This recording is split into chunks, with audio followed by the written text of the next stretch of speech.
Good evening, viewers. Thanks for watching the 8 p.m. bilingual newscast on Spectrum Television. Straight away to our top stories. CAF President Patrice Motsepe, President of CAF, is in Cameroon to visit the President of the Republic and equally evaluate the Olembe Stadium. Details of his visit in a few minutes. Also, heavy downpour is causing huge impact in Cameroon's commercial capital. Parts of Douala 5 and 4 municipalities witness a halt in circulation and mobility as stagnant water and poor drainages have caused a hampering of mobility in the economic capital. And those are our top stories. Once more, good evening, viewers. Thanks for watching the bilingual newscast on Spectrum Television. We bring to you our very first element in the French language. Good evening, Inès. Bonsoir, Joséphine Benzi. Bonsoir à vous, mesdames et messieurs, et bienvenue. Comme annoncé en titre, le président de la Confédération africaine de football est au Cameroun. Patrice Motsepe doit rencontrer le président camerounais, son Excellence Paul Biya. Au menu de cette audience qui pourrait décider du sort du stade Olembe pour certains experts du football, une correction de l'incident diplomatique d'août dernier. Pour d'autres, les détails avec Mireille Siabzi. C'est aux environs de 14 heures que le jet privé de Patrice Motsepe, le président de la CAF, a atterri au Cameroun ce jeudi. Le patron de l'instance fêtière du football africain, qu'accompagne son secrétaire général, Véron Mosongomba, a été accueilli à l'aéroport international de Yaoundé-Sinmalen par le président de la FECAFOOT, Seydou Mbonjoya. Dans son agenda figure une audience accordée par le président de la République du Cameroun, Paul Biya.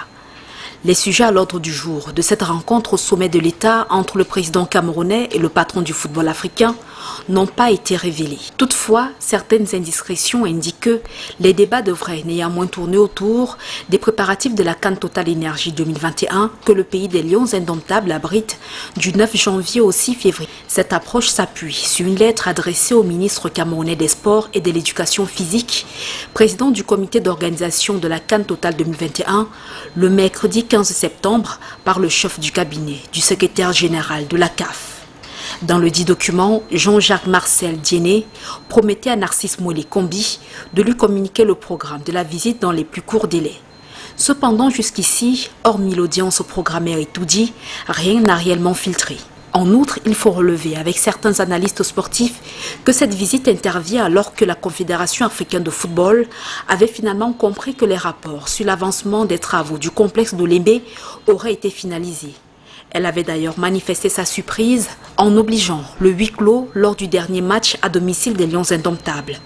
Cette infrastructure, qui a englouti plusieurs centaines de milliards de francs CFA, pose un énorme problème à la CAF, martèlent les spécialistes du ballon rond et certains économistes. Certains vont jusqu'à soutenir que d'ailleurs, suite à ce constat, l'instance fêtière du football africain pourrait délocaliser les activités programmées dans cette infrastructure vers le stade de Japoma à Douala. C'est d'ailleurs ce qui ferait blocage puisque le COCAN préférerait que les cérémonies d'ouverture et de fermeture restent dans la capitale politique du Cameroun, Yaoundé, dévoilent certaines sources. Rappelons qu'à la tête de la Confédération africaine de football depuis mars 2021, Patrice Motsepe a effectué sa première visite au Cameroun à l'occasion du tirage au sort de la CAN 2021, dont la cérémonie s'est déroulée à Yaoundé le 17 août dernier. Arrivé dans la capitale camerounaise la veille de l'événement le 16 août, le milliardaire sud-africain s'est immédiatement rendu à Fumban, dans la région de l'Ouest, où il a rencontré Ibrahim Mbonjoya, sultan roi des Bamoun. Le président de la CAF était accompagné de Seydou Mbonjoya, le fils du monarque, président de la Fédération camerounaise de football et vice-président de la CAF. Cette visite aurait été vue d'un mauvais œil par Yaoundé. C'est du moins la thèse que soutiennent certains observateurs sportifs qui justifient ainsi la présence de Patrice Motsepe au Cameroun. And let's now talk the impacts of the heavy rains in the Douala 5 municipality as the early hours of this morning has been caused by heavy traffic in Bonamusadi neighborhood in the Douala 5 municipality.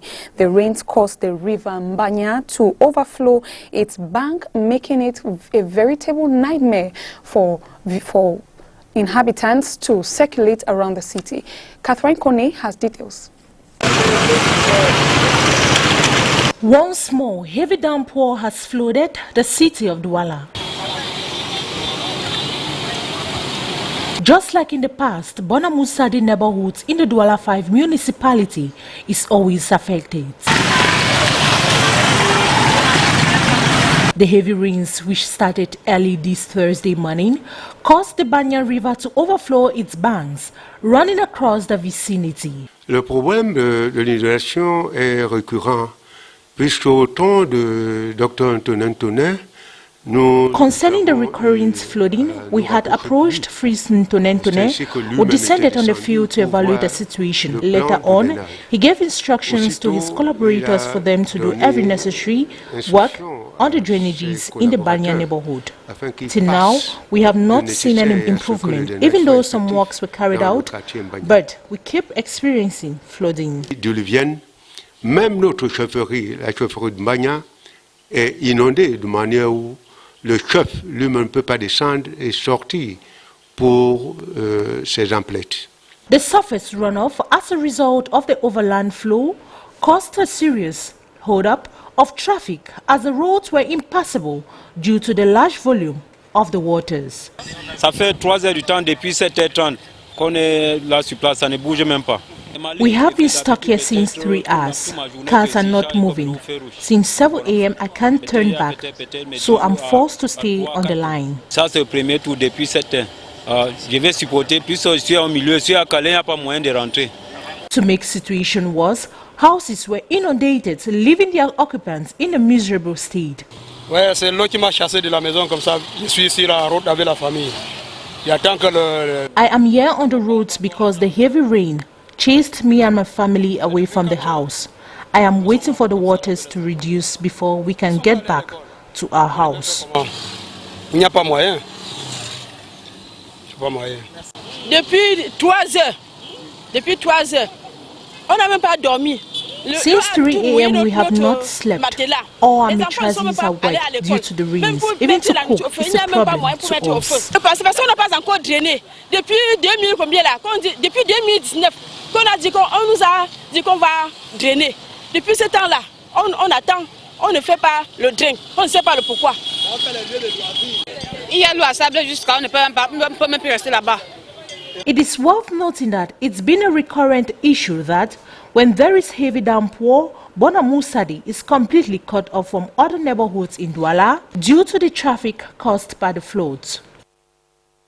Sera bientôt mise sur pied pour détecter les maisons qui risquent de s'effondrer pour destruction. Également, les maisons construites sur les drains seront détruites. Autre assertion, des travaux de curage de caniveau ont été engagés dans la ville de Douala par la mairie. Ce sont des affirmations de Roger Mbassandine, le maire de la ville de Douala, après les fortes pluies et les inondations qui ont suivi dans la ville de Douala au début de ce mois de septembre. Je vous propose de l'écouter, il est au micro de Julie Pont. La situation nous semble revenir à normal. Nous avons effectivement vécu un épisode très pluvieux. La météo, les prévisions météorologiques que nous recevons régulièrement nous font savoir que cet épisode n'est pas tout à fait terminé, qu'il pourrait encore y avoir d'autres précipitations. En prévision de ces précipitations, nous avions dans la ville engagé depuis le mois de mars-avril des travaux importants de drainage, de curage des drains et de curage des caniveaux dans la ville. Ce qui fait que si vous regardez bien, en général, quelques heures après les précipitations, il n'y a plus véritablement d'inondation. L'eau ne stagne plus sur la chaussée. Donc, nous voulons appeler les populations véritablement à plus de civisme. Et d'abord, pour respecter les règles d'urbanisme, on ne construit pas sans permis de construire. Le permis de construire est l'acte qui certifie que vous avez respecté les règles d'urbanisme, les règles de construction. La deuxième chose, nous allons mettre en place, avec l'appui du préfet du département de Vori, une unité qui sera chargée de rechercher les maisons qui constituent un risque d'effondrement, et ces maisons seront systématiquement détruites. De la même manière, sur les drains, ceux qui ont construit sur les drains doivent savoir que tôt ou tard, leurs maisons seront détruites. La 17e promotion de l'École supérieure internationale de guerre de Yaoundé a démarré son stage de formation ce jour. Pendant 11 mois, la cinquantaine de stagiaires issus de plusieurs pays seront formés dans les stratégies de défense militaire. Olivier Bouzique. Ce 16 septembre était jour de rentrée à l'École supérieure internationale de guerre de Yaoundé pour la 17e promotion. 62 officiers supérieurs venus de 21 pays seront en stage pendant 11 mois. Formation qui leur permettra, selon le commandant de l'ESIC, de devenir de véritables chefs d'état-major d'armée. Au terme de cette formation, vous devriez être aptes à tenir efficacement des postes de haute responsabilité au sein des états-majors nationaux ou multinationaux et dans de grandes directions, puis à exercer à plus long terme des commandements importants. En clair, à l'issue du stage, ils devront pouvoir concevoir, planifier et conduire des opérations interarmées correspondant aux menaces globales du monde, afin d'aider leurs pays respectifs à relever efficacement les défis sécuritaires auxquels ils sont confrontés. Ce que j'espère de cette formation à l'ESIG, c'est ce qui va concerner toute la formation académique, notamment la compréhension des grands enjeux contemporains du monde, vu de l'Afrique. J'attends de cette formation à l'ESIG les clés de travail pour prendre de bonnes décisions demain en état-major multinational. Leurs instructeurs, enseignants et modules de formation leur ont été présentés, ainsi que le règlement de l'école qui impose un respect strict des mesures barrières contre le coronavirus. Avant de venir ici, nous avons suivi des tests et à l'aéroport même, les tests étaient confirmés. Nous prenons les mesures personnellement, chacun, au niveau hygiénique, et nous allons faire autant que nous pouvons pour pouvoir passer la scolarité comme nos prédécesseurs l'ont fait et pouvoir mener toutes nos activités malgré cette pandémie-là. Malgré la pandémie, ils ressortiront de la formation munis, certains d'un brevet de l'enseignement militaire supérieur de second degré, d'autres d'un master 2 en stratégie défense, sécurité, gestion des conflits et des catastrophes sous la tutelle académique de l'Université de Yaoundé 2. Over to the Ndian Division, Southwest region of Cameroon, some 5 divisional officers are yet to be discovered, as today marks exactly 3 months since they were abducted by some separatist fighters. The corpse of Ekondo Nene, divisional delegate for Plan Economy and Regional Development, was discovered. The divisional delegate for Water and Energy, delegate for Survey, State Property and Land Tenure, delegate for Housing and Town Planning, the delegate for Small and Medium-Sized Enterprises, as well as the chief of surveys were kidnapped in Masore, in Mundemba, in Ekodo Titi subdivision. The aforementioned are unaccounted for, as the senior divisional officer for Ndian, Fowang Lawrence, has sent a key message to those suspected. That in all, the population is gradually gaining steam, although it is difficult, especially difficult for the SDO to lose contact with his immediate collaborator, 6 immediate collaborators. They say, my hope is that they are still alive and that one day we will meet again in their offices, meet again physically. That is my greatest hope for now. I'm just hopeful that, as I say, that they are still alive and they will appear again as the delegate to come and take over their various offices. Ousmane Mey, le ministre de l'économie, de la planification et de l'aménagement du territoire, et le coordonnateur résident des Nations Unies ont signé ce jour à Yaoundé le plan cadre de coopération des Nations Unies 2022-2026 au Cameroun. La cérémonie s'est déroulée en présence de plusieurs membres du gouvernement et des chefs d'agences des Nations Unies au Cameroun, ainsi que d'autres partenaires financiers. Mireille Sabji. Le présent plan cadre de coopération des Nations Unies pour le développement durable est le principal instrument à travers lequel le gouvernement du Cameroun et le système des Nations Unies coopéreront durant la période 2022-2026 pour la mise en œuvre des priorités nationales et la contribution à l'atteinte des objectifs de développement durable. Pour nous, cette coopération va changer beaucoup de choses. Pourquoi? C'est vraiment aligné à l'agenda 2030. C'est vraiment aligné à la stratégie nationale du pays qui vise à faire le Cameroun un pays émergent à l'horizon 2035. Et c'est aussi aligné à l'agenda 2063 de l'Union africaine. Ce plan cadre vise à faire du Cameroun une terre d'opportunités, d'engagement citoyen et de bien-être des populations. Pour ce faire, le programme prévoit 4 priorités stratégiques alignées à la SND 30. La protection de l'environnement, le développement humain et social, la croissance inclusive et durable ainsi qu'un appui institutionnel et la participation citoyenne. À chacune de ces priorités stratégiques sont attachés des résultats escomptés au niveau des réalisations et au niveau des produits relatifs à chaque réalisation. L'engagement et l'action multipartite sont le socle même de ces stratégies et l'on s'appuie sur une amélioration de l'approche. Donc ce qui va changer, c'est notre manière de travailler.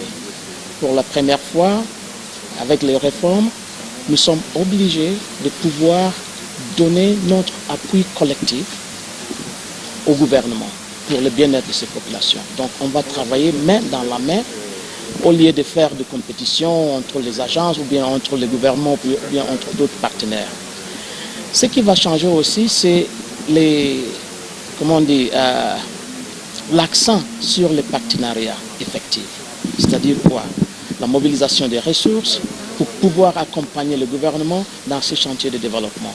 Rappelons que le gouvernement camerounais s'est doté d'une vision 2035 dans laquelle il ambitionne de transformer le Cameroun en pays émergent, démocratique et uni dans sa diversité. Couverture santé universelle, le projet se met progressivement en place. Le ministre de la Santé publique a visité ce jour à Yaoundé les locaux de SUCAM, le partenaire coréen chargé de la mise en œuvre de ce projet qui coûtera 1300 milliards de francs CFA à l'État du Cameroun. Olivier Bouzigueux. Cette visite au CNOC fait suite à une réunion qui s'est tenue tout récemment pour évaluer la mise en œuvre de la couverture santé universelle au Cameroun. Dans le cadre du contrat de partenariat relatif, un comité de suivi et évaluation mixte paritaire avait été mis en place par les pouvoirs publics. Il est donc question ce jour d'évaluer le niveau d'avancement du projet dont l'implémentation a été confiée à la société Santé Universelle Cameroun SUCAM, l'opérateur coréen qui accompagnera le Cameroun dans cette initiative ambitieuse.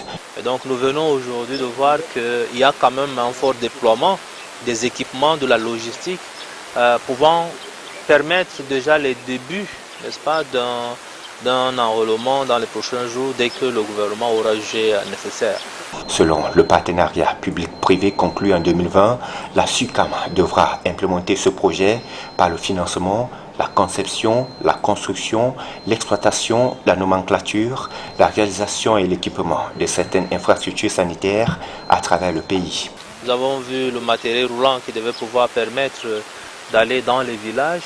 Nous avons vu des équipements mobiles qui devraient aller permettre aux agents SUCAM d'aller dans les ménages, dans les localités pour pouvoir enrôler les populations sur place.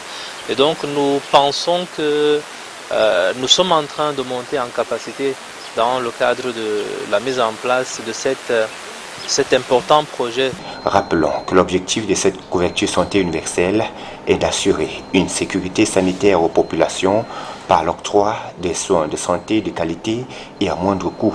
Selon les premières évaluations du gouvernement, ce projet coûtera environ 1300 milliards de francs CFA à l'État pour un paquet de soins de services comprenant plus de 185 interventions médicales. Le bureau de la Croix-Rouge camerounaise vient de recevoir un nouveau challenge. Cécile Kamefoumou et son équipe devront piloter pendant les 4 prochaines années les projets de l'organisme dans la sous-région Afrique centrale. La présidente de la Croix-Rouge a récemment reçu des encouragements de ses collaborateurs. Olivier Bouzik. Cette rencontre fait suite à la réunion de coordination des sociétés Croix-Rouge tenue tout récemment à Douala, réunion au cours de laquelle les responsables de l'organisme dans la sous-région ont fait un bilan général des activités. Nous avons débattu sur les migrations, sur les premiers secours, la politique de volontariat, la politique de genre et inclusion, la politique de la jeunesse, le PEAS et la politique de changement climatique. Dans un contexte marqué par des crises sécuritaires et humanitaires, elle a reçu de ses pairs d'Afrique centrale un mandat de 4 ans pour piloter le vaste plan d'action de l'organisme international dans la sous-région. Ils ont estimé que la Croix-Rouge camerounaise est très dynamique. Ils ont estimé que nous développons une diplomatie humanitaire très bonne qui mérite d'être dupliquée dans les autres sociétés nationales d'Afrique centrale. Nous avons élaboré un plan d'action. Immédiatement, nous allons nous mettre au travail pour mettre en œuvre ce plan d'action. Nous allons nous battre pour que les sociétés nationales d'Afrique centrale puissent travailler dans la cohésion, dans un esprit d'unité et pour que nous puissions nous développer ensemble et afin que les communautés que nous servons puissent être satisfaites. Un nouveau challenge plus grand pour Cécile Kamefoumou et ses collaborateurs à la tête de la Croix-Rouge camerounaise depuis 2017. Douala abrite depuis ce matin un atelier de sens de prévention des femmes et jeunes filles vulnérables sur le VIH-Sida, les violences basées sur le genre et la Covid-19. Selon les organisateurs, la femme camerounaise est presque 2 fois plus infectée par le VIH que l'homme, puisqu'en 2020, plus de 300 000 femmes étaient atteintes de la maladie contre 150 000 hommes selon des chiffres récents de l'ONU. Sida, reportage Makeda Lidjinuto. Comment prévenir les femmes et les jeunes filles vulnérables des maladies comme le VIH-Sida, des violences basées sur le genre et de la Covid-19? La problématique est au centre d'un atelier qui s'est ouvert ce 16 septembre à Douala. Organisé par la Cameroon Youth and Students Forum for Peace, soutenu par l'ONU Femmes, les travaux regroupent des femmes et jeunes filles des groupes vulnérables. Cet atelier, c'est un processus que nous menons depuis, que Camus Form menons depuis 5 ans, non, depuis 8 ans. Et on a une cible que nous travaillons avec, les femmes et les filles vulnérables. Et on travaille dans 5 régions, l'Est, l'Ouest, le littoral, centre et le Sud-Ouest. Et comme j'ai dit, cet atelier, c'est un processus qui nous amène vers la prestation de services sur le VIH, le VBG et la COVID-19. Pourquoi VBG? Parce que nous considérons le VIH comme un VBG, surtout sur les femmes. Quand tu attrapes une VIH, surtout les femmes, elles deviennent parfois tellement vulnérables à une façon qu'il faut voir comment gérer ça, non seulement gérer le VIH, mais aussi essayer de voir les situations en termes de VBG. Face à l'ampleur du phénomène, des ONG comme Plan International mènent des activités de prévention et surtout des plaidoyers pour sensibiliser les décideurs. Plan International mène un ensemble d'activités de prévention aux questions de VBG, mène des activités d'éducation. Il fait des plaidoyers pour accompagner les personnes vivant avec le virus afin de mieux les inclure dans la société. Pendant 2 jours, les participants vont échanger sur les méthodes de lutte contre le VIH au sein des groupes vulnérables au Cameroun, le rôle critique des pères éducateurs et leaders communautaires, en passant par l'identification des besoins spécifiques des femmes enceintes, voire des enfants, dans la prise en charge du VIH-Sida. Importer pour manger, c'est le titre à la une du quotidien Mutation ce 15 septembre 2021. Un titre qui s'appuie sur le dernier rapport de l'Institut national de la statistique qui décrit le montant déboursé par l'État du Cameroun dans les importations au premier semestre de 2021 au rang des produits grandement importés, le riz, une chose qui contribue à rendre déficitaire la balance commerciale au Camerounais, la Reine Gansu.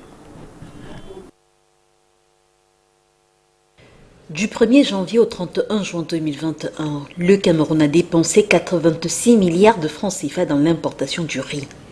Une somme représentant en fait une cargaison de 319 330 tonnes de riz pour combler une demande nationale élevée à 757 000 tonnes quand la production nationale, elle, est estimée à 217 280 tonnes.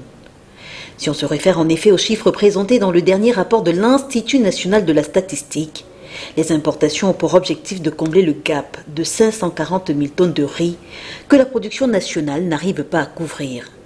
Si au premier semestre de l'année, le Cameroun a déjà importé plus de 270 000 tonnes dont ont besoin ses populations, le même rapport indique qu'une bonne partie de ces importations de riz est frauduleusement réexportée vers d'autres pays frontaliers. Une réexportation informelle vers les pays voisins qui a pourtant un lourd impact sur la balance commerciale du Cameroun, encore et toujours déficitaire. Avec un déficit qui au premier semestre 2021 s'élève à 744 milliards de francs CFA, l'INS note qu'il est en hausse de 7,5% comparativement à la même période en 2020. Les dépenses d'importation du Cameroun au cours de ces 6 premiers mois se chiffrent en effet à 1824 milliards de francs CFA pour 5,07 millions de tonnes de marchandises importées. Notons tout de même que le riz n'est pas la seule marchandise venue d'ailleurs. La facture des importations est constituée de carburants lubrifiants, des produits de l'industrie chimique pharmaceutique, de matériel appareil électrique et mécanique pour ne citer que cela. On to our third page, Gabon's Prime Minister Emeritus and former governor to the Bank of Central African States, Kasmi Oyemba, is no more. He has died at Hôpital Paris Saint-Joseph in France of COVID-19. He was evacuated to the latter in a critical state where he passed today. Very respected during his reign as PM, he leaves behind family and the entire nation of Gabon as well as the rest of the world to mourn his memory. And that was a package for tonight's newscast. Thanks for watching and good night. Good night to you, Inès. Bonsoir Joséphine Binzi. Bonsoir à vous, mesdames et messieurs. Merci d'avoir été des nôtres. Bonne soirée.